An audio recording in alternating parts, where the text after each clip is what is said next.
बाद लगभग 2 महीने से दिन रात परिश्रम करते करते राजू यादव हैं, बड़े लाल यादव, अरुण यादव, राहुल गुप्ता, भाई ब्रजेश यादव, विशाल सोनी, हाँ विशाल सोनी जी, तमाम राम निवास पहलवान जी, बड़े तमाम अपने साथी जो लोग बना रहे हैं, सबकी कुछ न कुछ भूमिका है। और आज यह कार्यक्रम अभी बलिया जनपद में एक कार्यक्रम होता है गुरुहथी का, जिसका असली नाम तो गृहस्थी है। गुरुहथी का असली नाम गृहस्थी है। तो गृहस्थी का प्रारंभ भी इस संस्कार से होता है। तो कन्याएं बैठी हैं और उनके भसुर लोग बैठे हैं। भसुर का असली नाम है भूसुर, भू माने जमीन का मालिक।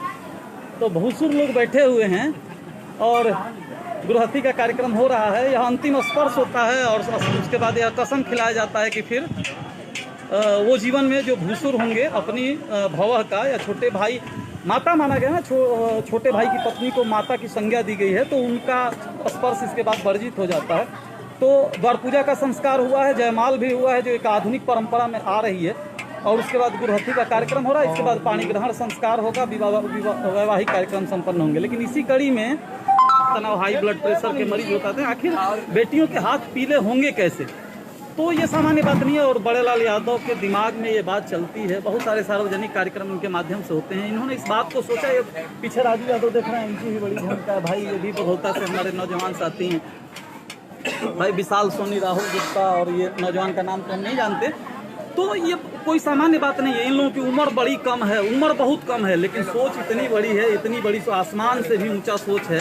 जो कन्यादान के बारे में आदमी सोच रहा है, बेटियों के हाथ पीले कैसे हो, इसके बारे में सोच रहा है। और संसाधन इकट्ठा करना, सामान इकट्ठा करना, पूजा के विधि विधान की व्यवस्था करना, अब बहुत सारी व्यवस्थाएं हैं। तो कोई चीज़ देखने में ऊपर से जितना सुंदर लगती है, उसके पीछे कितनी कुर्बानियाँ, कितना संघर्ष और कितना बलिदान होता है, इसके बारे में आप सोच रहे होंगे, जानते होंगे। तो आज यह जो सामूहिक विवाह है इन नौजवान साथियों के माध्यम से संपन्न होने जा रहा है। तो यहाँ पहलवान कह रहे थे लिट्टी चोखा भी बलिया का बड़ा प्रसिद्ध है। तो भृगु बाबा के कारण भी बलिया जाना जाता है। लिट्टी चोखा की भी विशेष पहचान है, लेकिन एक और पहचान है जो आपके सामने दिखाई दे रहा है, पूड़ी के रूप में। दूसरे जिले वाले कहते हैं कि बलिया में जो पूड़ी बनती है हाथी के कान की तरह बनती है। तो आप देखते होंगे बहुत बड़े साइज की पूड़ी, और वो जो लड़का बेल रहा है वो भी कोई साधारण बात नहीं है। छोटी छोटी पूड़ी बेलने में लोगों की हालत खराब हो जाती है।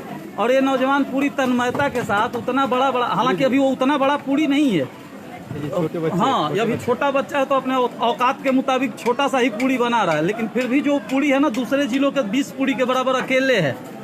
और देखिए कितना शौक से एक नौजवान इसको बैठ करके छान रहा है। तो पूड़ी की भी एक पहचान है। और आप लोग यदि इस फेसबुक लाइव से जुड़े होंगे तो इस बात को जान जाइए कि बलिया की सीमा जहाँ पे समाप्त हो जाती है, वहीं पे पूड़ी भी समाप्त हो जाती है। बलिया का बॉर्डर जो भौगोलिक क्षेत्र है, उसके बाद ये पूड़ी दूसरे जगह बनती भी नहीं है। बलिया के बाद जहाँ से मऊ शुरू हो जाता है, वहाँ से छोटी छोटी पूड़ी बननी शुरू हो जाती है। बलिया में भागलपुर पुल के बाद देवरिया जनपद शुरू होता है, तो वहाँ से भी छोटी छोटी पूड़ियाँ बनने लगती हैं।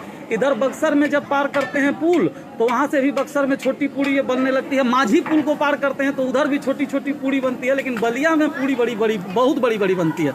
तो आप सबके सामने दिख रहा होगा बड़ी। हाँ लाइए, उधर दिखाइए। हाँ उधर आप दिखा दीजिए जो शादी का कार्यक्रम हो रहा है।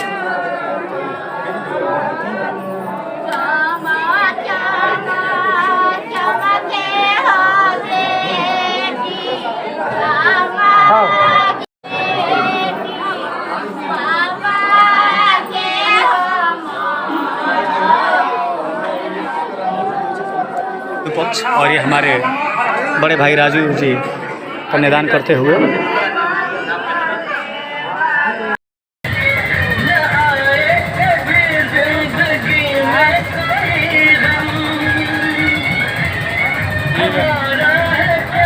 मीडियम में कितना करती है।